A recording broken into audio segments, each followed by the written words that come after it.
Un événement cette année et qui a été violent pour beaucoup de Français, c'est la disparition de Thierry Ardisson. Il nous a quitté, le roi du PAF, Thierry Ardisson, l'homme en noir. C'est vrai qu'on a tous été très étonnés de ce départ parce qu'en fait, on s'y attendait pas. Figure mythique de la télévision, Thierry Ardisson, c'est un pilier de la télé du PAF, grand homme de communication. Il a joué la communication jusqu'à la fin, jusqu'à sa mort.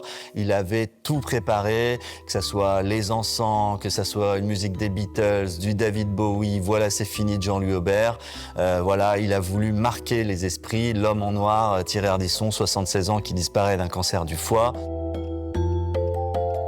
Lors de ses obsèques, il y a des gens qui se sont invités, comme l'a rappelé Audrey Crespo-Mara. Alors on n'a pas eu les noms des gens qui se sont invités, elle est restée très discrète là-dessus, mais tout le monde a certainement un peu compris qu'ils n'avaient pas à être là. Ce qui est sûr, c'est que les proches étaient présents, que ce soit Léa Salamé, on a vu un Marc Lavoine en pleurs. On le voit devant l'église de Saint-Roch, il y avait énormément de monde venu applaudir une dernière fois l'homme en noir.